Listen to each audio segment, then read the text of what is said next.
Baik, Bismillahirrahmanirrahim. Assalamualaikum warahmatullahi wabarakatuh. Bersama di sini dengan Ali Mauludin. Insya Allah pada kesempatan ini saya akan menyampaikan salah satu pokok bahasa di mata kuliah pendidikan kewarganegaraan. Baik, tampaknya kita langsung saja. Saya akan share screen di sini. Baik, tampaknya sudah terlihat. Ya. Pada pokok bahasan ini, pada pertemuan ke-14, yaitu mengenai dinamika historis dan urgensi wawasan Nusantara sebagai konsepsi dan pandangan kolektif kebangsaan Indonesia. Pada kesempatan ini, saya mencoba menyampaikan melalui video ini, ya, jadi kita menggunakan metode asinkronus, yaitu Anda bisa mengakses di Lib4 pada waktu yang telah ditentukan, pastinya seperti itu. Baik, kita langsung saja akan memaparkan terkait tema ini. Saya akan langsung. Nah, bicara mengenai wawasan Nusantara, patut kita harus lihat dari tataran konsep dan juga urgensinya. Seperti apa dan bagaimana. Kita melihat dari aspek definisi, ya, bahwa wawasan Nusantara itu kita bisa bedakan menjadi dua pengertian, yaitu secara etimologis dan juga pengertian secara terminologis. Secara etimologis adalah wawasan Nusantara berasal dari dua kata wawasan dan Nusantara. Wawasan dari kata wawas, artinya dalam bahasa Jawa, yang memiliki pengertian pandangan, ya. Sementara kata Nusantara merupakan gabungan kata Nusa yang artinya pulau dan antara. Kata Nusa dalam bahasa Sanskerta, ya, berarti pulau atau kepulauan. Sedangkan dalam bahasa Latin, kata Nusa berasal dari kata nesos yang dapat berarti semenanjung bahkan suatu bangsa. Nah, yang kata kedua adalah antara, yang memiliki padanan dalam bahasa Latin in dan terra, yang berarti antara atau dalam suatu kelompok. Antara juga mempunyai makna yang sama dengan kata inter dalam bahasa Inggris yang berarti antar atau antara dan juga relasi. Sedangkan dalam bahasa Sanskerta, kata antara dapat diartikan sebagai laut, seberang dan atau luar. Sehingga penggabungan antara kata Nusa dan antara menjadi kata Nusantara dapat diartikan sebagai kepulauan yang di antara laut atau bangsa-bangsa yang dihubungkan oleh laut. Jadi barusan kita sudah mendengarkan makna dalam perspektif etimologis, ya, kata dari wawasan Nusantara. Baik. Selanjutnya kita lihat dalam wawasan Nusantara dalam pengertian terminologis. Adalah pengertian yang dihubungkan dengan konteks istilah tersebut dikemukakan bahwa pengertian terminologis umumnya adalah pengertian istilah. Menurut para ahli atau tokoh dan lembaga yang mengkaji konsep tersebut, pada uraian sebelumnya, kita telah mengkaji konsep Nusantara secara terminologis. Ya, sekarang kita akan mengetahui bahwa secara terminologi, secara istilah, kita tahu bahwa wawasan Nusantara merupakan pandangan bangsa Indonesia terhadap lingkungan, tempat berada termasuk dari diri bangsa Indonesia itu sendiri. Artinya, kalau melihat definisi ini, kita akan mengetahui bagaimana pandangan bangsa Indonesia terhadap lingkungan, tempat berada, diri bangsa Indonesia itu sendiri. Artinya di sini kita melihat bangsa Indonesia secara sikap dan juga lingkungannya. Oke, kita akan lihat selanjutnya seperti apa. Nah, di sini ada beberapa tokoh, ya, artinya dalam hal ini mendefinisikan wawasan Nusantara. Ya, Hasnan Habib, ya, menyampaikan bahwa wawasan Nusantara adalah kebulatan wilayah nasional, termasuk satu kesatuan bangsa, satu tujuan dan tekad perjuangan, dan satu kesatuan hukum, satu kesatuan sosial budaya, satu kesatuan ekonomi, dan satu kesatuan hankam. Jadi di sini Hasnan Habib menyampaikan bahwa kebulatan wilayah nasional, ya, di mana adanya kesatuan bangsa di dalamnya yang memiliki tujuan dan tekad, ya, serta perjuangan, ya, jadi juga kesatuan hukum, sosial budaya, ekonomi, dan pertahanan serta keamanan. Ya. Lalu ada pandangan dari tokoh lain yaitu Wan Usman, ya, memberikan definisi bahwa cara wawasan Nusantara adalah cara pandang bangsa Indonesia mengenai diri dan tanah airnya sebagai negara kepulauan dengan semua aspek kehidupan yang beragam. Nah, ini Wan Usman menyampaikan bahwa jadi melihat bangsa Indonesia ya untuk mengenai dirinya dan tanah airnya sebagai suatu negara kepulauan dari semua aspek kehidupan yang beragam pastinya di sana. Lalu dari MPR sendiri tahun 98 menyampaikan bahwa wawasan Nusantara adalah cara pandang dan sikap bangsa Indonesia mengenai diri dan lingkungannya dengan mengutamakan persatuan dan kesatuan bangsa serta kesatuan wilayah dalam menyelenggarakan kehidupan bermasyarakat, berbangsa dan negara ini lebih komprehensif, ya. Jadi di sini mengenai dirinya bangsa ini seperti apa, lingkungannya bagaimana dengan memiliki visi atau mengutamakan persatuan dan kesatuan. Oke, ini pengertian atau makna dari wawasan Nusantara menurut Majelis Permusyawaratan Rakyat ya, tahun 98. Lalu Lembaga Ketahanan Nasional ya tahun 99 mendefinisikan wawasan Nusantara adalah cara pandang dan sikap bangsa Indonesia mengenai diri dan lingkungannya yang serba beragam dan bernilai strategis dengan mengutamakan persatuan dan kesatuan ya bangsa serta kesatuan wilayah dalam penyelenggaraan kehidupan bermasyarakat, berbangsa dan bernegara untuk mencapai tujuan nasional. Nah, definisi ini sering dipakai di berbagai ataupun buku yang ada ya dari terbitan-terbitan yang pernah kita lihat di sini macam-macam ya. Nah, tapi setidaknya ada beberapa tokoh atau lembaga yang menyampaikan definisi mengenai wawasan Nusantara. Baik, kita lanjutkan. Nah, ini adalah peta wilayah Indonesia. Ya, nah di sini sudah terlihat bahwa yang warna abu-abu itu adalah negara ya tetangga ya. Di sini adalah Malaysia ya. Dan sini adalah Timor Leste. Baik. Ya. Nah, ini pun kita akan melihat bahwa karakteristik atau ciri-ciri ataupun identitas bangsa Indonesia dilihat dari keberagaman. Maka di sini mencoba gambar ini yang diambil dari buku yang diedarkan oleh perguruan tinggi ya, dengan artian berdasarkan surat edaran ya bahwa ini adalah buku yang wajib dipakai. Nah, di sini membangun semangat kebangsaan dan cinta tanah air, meskipun tampak bahwa wilayah Indonesia itu terdiri dari banyak pulau dengan lautan yang luas, kita memandang wilayah Indonesia itu tetap merupakan satu kesatuan sebagai satu wilayah. Jadi ya beragamnya suku, ras, agama, etnis ya, dan juga pulau yang banyak gitu kan. Nah, ini memberikan informasi bahwa tetap kita menjadi satu kesatuan negara Republik Indonesia. Baik. Selanjutnya adalah kita melihat apa itu hakikat atau esensi dari wawasan Nusantara. Nah, hakikat atau esensi wawasan Nusantara ya berdasarkan GBHN ya merupakan persatuan bangsa dan kesatuan wilayah. Maka dari itu dirumuskan wawasan Nusantara dalam GBHN ya sebagai berikut. Wawasan Nusantara adalah cara pandang dan sikap bangsa Indonesia mengenai diri dan lingkungannya dengan mengutamakan persatuan dan kesatuan bangsa serta kesatuan wilayah dalam penyelenggaraan kehidupan masyarakat, berbangsa dan bernegara. Ya, jadi pada saat itu GBHN ya pada tahun 98 mendefinisikan hakikat ataupun esensi dari wawasan Nusantara. Baik, kita lanjutkan.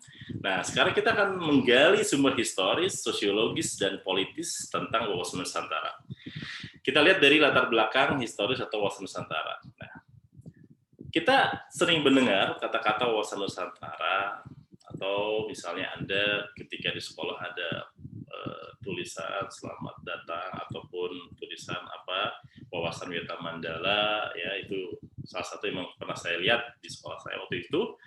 Ya, artinya di sini kita melihat bahwa di sekolah itu ada apa, artinya kita harus mengenal ya dari mulai tata letak, ruang, laboratorium perpustakaan dan yang lain-lainnya. Nah, tapi dalam ini kita bicara mengenai wawasan Nusantara, berarti kita harus mengetahui bagaimana muncul ataupun kata-kata itu ya menjadi familiar buat kita semua. Nah, berdasarkan informasi yang diperoleh bahwa lahirnya konsepsi wawasan Nusantara bermula dari Perdana Menteri Insinyur Haji Juanda Kartawijaya yang pada tanggal 13 Desember 1947 mengeluarkan deklarasi yang selanjutnya dikenal sebagai Deklarasi Juanda. Nah, seperti apa sih isi dari Deklarasi Juanda itu?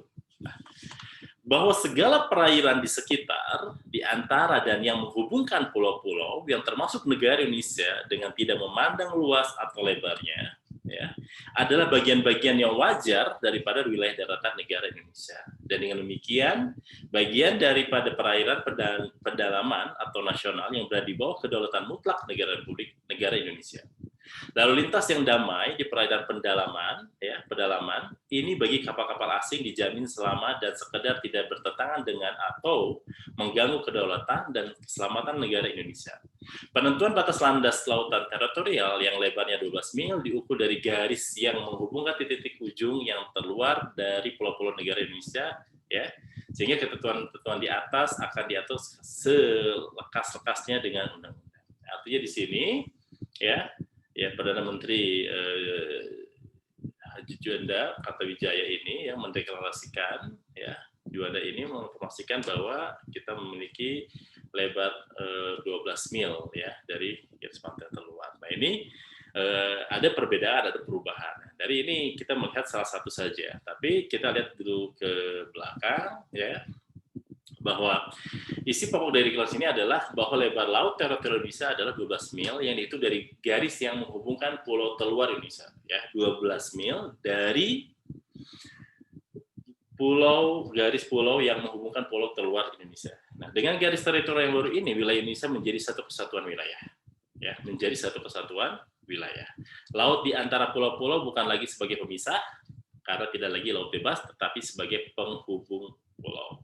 Ya, nah, sebelum dikeluarkannya Deklarasi Juanda bahwa wilayah Indonesia didasarkan pada Territorial and Maritime Kringan Ordonance 1939, ya, TZMKO 1939, atau dikenal dengan nama Ordonasi 1939. Sebuah peraturan buatan pemerintah Hindia Belanda yang dimana isi Indonesia tersebut pada intinya adalah penentuan lebar laut, ya, yaitu lebar laut selebar 3 mil laut dengan cara menarik garis pangkal berdasarkan garis air pasang surut atau kontur pulau ataupun darat. Nah, ini kalau dilihat memang sangat merugikan bagi bangsa kita. Nah, tapi ini adalah kesejahteraan yang ada di kita. Nah, dengan peraturan zaman Hindia Belanda tersebut, pulau-pulau di wilayah Nusantara dipisahkan oleh laut di sekelilingnya, dan setiap pulau hanya mempunyai laut di sekeliling sejauh 3 mil dari garis pantai. Ya. Laut, ya, setelah garis 3 mil di sini merupakan lautan bebas, yang berarti kapal asing boleh dengan bebas melayari laut yang misalkan pulau tersebut. Laut dengan demikian menjadi pemisah pulau-pulau di Indonesia, ya. Nah, ini membuktikan bahwa dengan kondisi seperti ini menjadikan bahwa wilayah kita memang sangat rentan untuk dilalui oleh kapal-kapal asing, ya. Maka dari itu ada perubahan, ya. Kita bersyukur dengan Deklarasi Juanda akhirnya dari 3 mil menjadi 12 mil, dan itu pun memberikan ruang buat bangsa Indonesia untuk bisa memperkokoh wilayah, ya, dari kedaulatan NKRI. Nah, ini silakan kita lihat bahwa batas-batasannya, ya, seperti ini. Ini adalah yang Ordonasi 39. Dan dengan demikian bahwa pulau-pulau atau lautan yang ada di dalam ini sangat mudah dan dimungkinkan kapal asing bisa melewati di sini. Dan ini sangatlah rentan, ya, sangatlah rentan karena bicara mengenai masalah keamanan dan yang lain-lain. Tapi dengan bicara mengenai masalah dengan Deklarasi Juanda, maka ada perubahan, ya. Kita lihat perbedaannya di mana. Nah, seperti ini. Jadi dengan adanya Deklarasi Juanda, maka 12 mil ini, ya, garis teritorial, ya, dari di sini berarti ada kepulauan, ya, 12 mil dari kepulauan terluar, ya, Ya, kita bisa melihat batas negara itu adalah yang daratan tuh hanya 3 kalau lihat di sini, yaitu ada dari Kalimantan, ya. Di sini adalah NTB atau Nusa Tenggara dengan Timor Leste dan juga Irian Jaya dengan Papua Nugini, ya. Tapi kita melihat batas teritorial ataupun berdasarkan regulasi juanda, maka batasannya seperti ini. Baik. Nah, di sini ada tugas buat Anda, silakan Anda buat peta wilayah Indonesia berdasarkan regulasi juanda 97, ya. Anda gambar saja ya di kertas HVS. Ya, A4. Setelah itu nanti Anda silakan dipoto ya, di scan ya. Dan juga jawab apa keuntungan kita berdasarkan regulasi juanda tersebut. Tadi sudah disampaikan sebelumnya saya. Oke. Itu yang pertama pertanyaan buat Anda mahasiswa angkatan 2020. Nah, selanjutnya di sini kita melihat bahwa konsepsi wawasan Nusantara semakin kuat setelah adanya keputusan politik negara, yakni dimasukkannya ke dalam pasal 25A Undang-Undang 45 ya, yang menyatakan negara kesatuan Republik Indonesia adalah sebuah negara kepulauan yang berciri Nusantara dengan wilayah yang batas-batas dan hak-haknya ditetapkan dengan undang-undang. Menurut pasal tersebut, negara Indonesia dicirikan berdasarkan wilayahnya. Ya, di sini kita bersyukur ada penguatan hukum, yaitu di dalam Undang-Undang Dasar ya pasal 25. Nah, seperti biasa dan kita pun mengetahui ketika ada Undang-Undang Dasar maka ada turunannya, yaitu Undang-Undang ya, yaitu Undang-Undang Nomor 4 ya PRP tahun 1960 tentang perairan Indonesia. Ya, memperjuangkan konsepsi wawasan Nusantara berdasar deklarasi juanda ini ke forum internasional agar mendapat pengakuan bangsa lain atau masyarakat internasional. Mulai perjuangan panjang, akhirnya ya kita alhamdulillah bersyukur konferensi PBB tanggal 30 April 1992 menerima dokumen yang bernama the United Nations Convention on the Law of the Sea, atau sering kita dengar yang nama UNCLOS ya. Nah, berdasarkan Konvensi Hukum Laut 1992, ya, tersebut diakui asas negara kepulauan ataupun kita sering kenal dengan namanya Archipelago State. Ya. Nah, UNCLOS 1982 tersebut kemudian diratifikasi ya melalui Undang-Undang Nomor 17 tahun 1945 ya. Jadi kalau kita tadi melihat Undang-Undang Nomor 4 PRP tahun 1990 tentang Indonesia, maka dengan adanya UNCLOS 1982 maka diratifikasi dan melalui Undang-Undang Nomor 17 tahun 1985. Nah, berdasarkan Konvensi Hukum Laut tersebut ya, wilayah laut yang dimiliki Indonesia menjadi sangat luas ya, ini keuntungannya, yakni mencapai 5,9 juta kilometer persegi, terdiri atas 3,2 juta kilometer perairan teritorial dan 2,7 kilometer persegi perairan zona ekonomi eksklusif. Sehingga luas perairan ini belum termasuk dalam hal landas kontinen atau kontinen shelf ya, seperti itu. Baik. Nah, kita melihat ini adalah semacam ilustrasi. Jadi berdasarkan ya Sumiarto 2005, rezim perairan menurut Konvensi Hukum Laut PBB 1992, ini ada gambaran ya, mungkin 82 mungkin di sini ya. Bahwa ini perairan kepulauan di sini, lalu juga ada perairan pedalaman, daratan ya. Kita lihat bahwa ini yang juanda ya, laut teritorial di sini. Lalu juga ada zona tambahan, ya. Lalu juga ada landas kontinen, ini ZRE, dan ini laut bebas. Kali ini laut bebas ini bisa dilewati oleh kapal-kapal asing, ya, seperti itu. Nah, sebetulnya ini semua ada berfungsi untuk apa? Salah satunya kita lihat menjaga keamanan dan ketertiban wilayah kita dari negara-negara asing. Dalam hal ini mungkin kapal-kapal asing yang mau mendekat seperti yang pernah kita dengar berita-berita sebelumnya. Baik. Nah, sekarang kita lihat latar belakang dari dalam perspektif sosiologi wawasan Nusantara. Nah, berdasarkan pada kondisi sosial budaya masyarakat Indonesia, bahwa wawasan Nusantara yang pada awalnya berpandangan akan kesatuan atau keutuhan wilayah, diperluas lagi sebagai pandangan akan persatuan bangsa. Bangsa Indonesia tidak ingin lagi terpecah-pecah dalam banyak bangsa ya. Untuk mewujudkan persatuan bangsa itu dibutuhkan penguatan semangat kebangsaan secara terus-menerus. Semangat kebangsaan Indonesia sesungguhnya telah dirintis ya melalui peristiwa kebangkitan nasional ya 20 Mei 1908, lalu ditegaskan dengan Sumpah Pemuda ya 28 Oktober 1928, dan berhasil diwujudkan dengan proklamasi kemerdekaan bangsa pada tanggal 17 Agustus 1945. Oleh karena itu, jauh sebelum deklarasi Juanda 1957, konsep semangat kesatuan, ya, kebangsaan sudah tumbuh dalam diri bangsa, bahkan semangat kebangsaan inilah yang berhasil untuk satu bangsa yang merdeka. Nah, jadi ya, makna dari wawasan Nusantara pun yaitu bagaimana persatuan dan kesatuan ada. Nah, semangat bersatu itu pada awalnya adalah bersatu dalam berjuang membebaskan diri dari penjajahan dan selanjutnya bersatu dalam wadah kebangsaan Indonesia. Baik, kita lanjutkan. Nah, ketika bangsa Indonesia merdeka tahun 1945, ya, dengan dilandasi semangat kebangsaan dan rasa persatuan sebagai bangsa, satu bangsa, ternyata wilayahnya belum merupakan satu kesatuan. Ya, ini wilayah negara Indonesia merdeka di tahun 1945 masih menggunakan peraturan lama, yakni Ordonansi 1939.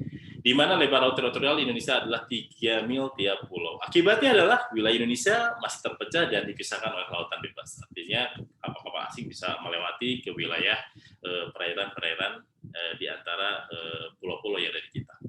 Nah, perlu diupayakan bagaimana agar terjadi satu kesatuan wilayah guna mendukung semangat kebangsaan ini, salah satu dengan konsep wawasan Nusantara yang diawali dengan keluarnya deklarasi Juanda 1957. Kita alhamdulillah dan patut bersyukur atas apa yang telah dilakukan oleh anak bangsa, dan hal ini adalah Pak Juanda, gitu kan. Dengan demikian, wawasan Nusantara tidak hanya wawasan kewilayahan, tetapi juga berkembang sebagai wawasan kebangsaan. Ya, esensi wawasan Nusantara tidak hanya kesatuan atau keutuhan wilayah, tetapi juga persatuan bangsa. Ya, persatuan bangsa. Baik. Selanjutnya adalah kita lihat dari latar belakang dalam perspektif politis. Secara politis ada kepentingan nasional bagaimana agar wilayah yang utuh dan bangsa yang bersatu ini dapat dikembangkan, dilestarikan, dan dipertahankan secara terus-menerus.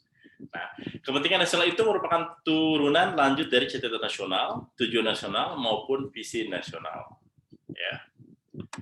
Bangsa Indonesia, sebagaimana tertuang dalam pembukaan Undang-Undang 45 alinea kedua, ya, adalah mewujudkan negara Indonesia yang merdeka, bersatu, berdaulat, adil, dan makmur.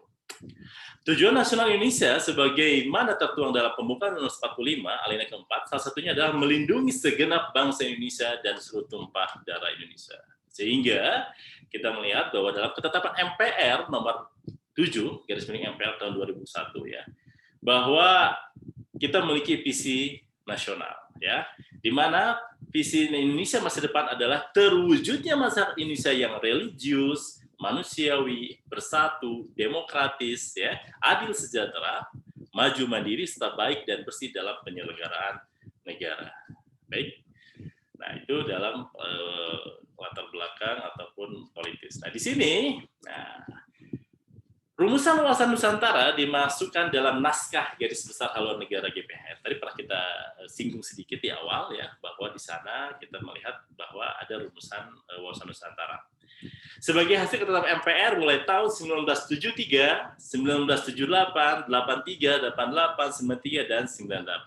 Nah, setelah GBHN tidak berlaku di sebuah MPR, tidak lagi diberi kewenangan menetapkan GBHN, konsepsi wawasan Nusantara dimasukkan pada rumusan pasal 25A Undang-Undang NI, ya, Negara Republik Indonesia 1945 hasil perubahan keempat tahun 2002. Nah, di sini untuk pertanyaan kedua tadi, yang pertama adalah Anda membuat peta, dan yang kedua adalah silakan coba Anda telusuri kembali rumusan-rumusan wawasan Nusantara, ya, yang tadi disampaikan dari GBHS 1973 sampai rumusan GBHS 1998. Anda kerjakan dengan tulis tangan, ya, lalu Anda nanti akan dibuat di lift 4, ya. Ini ada 2 pertanyaan dan bisa dikerjakan, nanti ada batas waktu, informasinya nanti silakan Anda lihat di lift 4. Baik. Ya, sedikit lagi. Nah, sekarang wawasan Nusantara pada dasarnya adalah pandangan geopolitik bangsa Indonesia. Nah, geopolitik ya berasal dari bahasa Yunani yang dari kata geo dan politik. Geo artinya berarti bumi, dan politik, politeia berarti kesatuan masyarakat yang berdiri sendiri, negara, dan teia yang berarti urusan. Nah, sehingga dalam bahasa Inggris, politics adalah suatu rangkaian asas, prinsip, keadaan, cara, dan alat yang digunakan untuk mencapai, ya, di sini cita-cita atau tujuan tertentu. Tindakan, cara, dan perilaku masyarakat dipengaruhi oleh kondisi, geografi, tempat masyarakat hidup. Selanjutnya, geopolitik dipandang sebagai studi ataupun ilmu. Geopolitik secara tradisional didefinisikan sebagai suatu studi tentang pengaruh faktor geografis ya pada tindakan politik, sehingga geopolitik dimaknai sebagai ilmu penyelenggaraan negara ya yang setiap kebijakannya dikaitkan dengan masalah-masalah geografi, wilayah atau tempat tinggal suatu bangsa. Geopolitik adalah ilmu yang mempelajari hubungan antara faktor-faktor geografi, strategi, dan politik suatu negara. Baik, sedikit lagi. Nah, ini mungkin kita pun sering mendengar dan juga melihat pada saat Anda sekolah pasti akan mengetahui atau mendeskripsikan esensi dan urgensi dari wawasan Nusantara. Nah, jadi Indonesia sebagai satu kesatuan memiliki keunikan, di mana satu sebagian negara kepulauan, ya archipelago state dengan jumlah 17.508 pulau, ya luas wilayahnya tadi sudah disampaikan, ya, yang di mana 2/3 lautan, ya, sepertiganya adalah daratan. Jarak utara selatan ya selebar 1.888 km dan jarak timur barat 5.000 sekian, di mana terletak di antara dua benua dan dua samudera ya. Posisi silang terletak pada garis khatulistiwa ya. Ini kita harus patut bersyukuri ya. Berada pada iklim tropis dengan dua musim ya, dan menjadi pertemuan dua jalur pegunungan Mediterania dan Sirkum Pasifik. Berada pada garis lintang ya, 60 derajat lintang utara. Nah ini sampai ini mungkin perlu diperbaiki tampaknya ada kesalahan. Ya 11 derajat ya, 6 derajat lintang utara sampai 11 derajat. Ini bukan 60 tapi 6 derajat lintang utara sampai 11 derajat lintang selatan, 95 bujur timur sampai 101 bujur timur. Nah, wilayah yang subur dan habitable artinya dapat dihuni, kaya fauna dan sumber daya alam. Baik, nah selanjutnya adalah wawasan Nusantara yang pada awal sebagai konsepsi kewilayahan ya berkembang menjadi konsepsi kebangsaan. Artinya wawasan Nusantara tidak hanya berpandangan keutuhan wilayah, tetapi juga persatuan bangsa. Ya, bangsa Indonesia dikenal sebagai bangsa yang heterogen, heterogenitas. Bangsa ditandai dengan keragaman suku, agama, ras, dan kebudayaan. Bangsa yang heterogen dan beragam ini juga harus mampu bersatu. Ya, bangsa Indonesia sebagai kesatuan yang juga memiliki keunikan, yakni memiliki keragaman suku, yaitu sekitar 1.124 suku bangsa, standar BPS, memiliki jumlah penduduk besar, ya ini tahun 2011 sekarang pertama menjadi sekitar 2.065 juta, ya. Lalu memiliki keragaman ras dan agama, memiliki keragaman budaya sebagai konsekuensi dari keragaman suku bangsa. Nah, di sini kita melihat bahwa konsep wawasan Nusantara menciptakan pandangan bahwa Indonesia sebagai satu kesatuan wilayah merupakan satu kesatuan politik, sosial budaya, ekonomi, serta pertahanan dan keamanan, atau dengan kata lain perwujudan wawasan Nusantara sebagai satu kesatuan politik, sosial budaya, ekonomi, dan pertahanan dan keamanan. Pandangan demikian penting sebagai landasan visional ya bangsa Indonesia, terutama dalam melaksanakan pembangunan. Silakan Anda lihat di bab 8 pendidikan kewarganegaraan ya, halaman 232 sampai 234, bagaimana perwujudan kepulauan Nusantara ya sebagai ya ini satu kesatuan politik, sebagai satu kesatuan ekonomi, satu kesatuan sosial budaya, dan satu kesatuan pertahanan dan keamanan. Ya, di sana ada poin-poin, silakan Anda pelajari saja. Baik, tampaknya tidak terasa ini adalah penyampaian mengenai pembahasan wawasan Nusantara. Ada dua ya headline yang di sana yang ditanyakan. Silakan Anda ikuti, kerjakan ya. Sekali lagi perhatikan ya, jangan sampai Anda setengah-setengah melihatnya, hanya melihat pertanyaan saja. Coba ikuti dari awal hingga akhir ya. Bahwa sekali lagi tujuan mata kuliah ini ya pendidikan kewarganegaraan ya, di mana Anda sebagai mahasiswa ya sebagai warga negara harus sadar, harus tahu bahwa kita memiliki lingkungan atau kita memiliki potensi yang luar biasa dalam aspek sumber daya ya, dan juga kita sangat kaya dengan beragamnya ya flora dan fauna dan yang lain-lainnya, dan memang patut kita jaga sebetulnya itu ya sebagai bagian dari tugas kita sebagai hidup ya. Kita senantiasa harus bisa berkontribusi untuk memberikan yang terbaik bagi diri, bagi lingkungan, bagi bangsa dan negara. Baik, itu saja saya undur diri. Terima kasih. Assalamualaikum warahmatullahi wabarakatuh.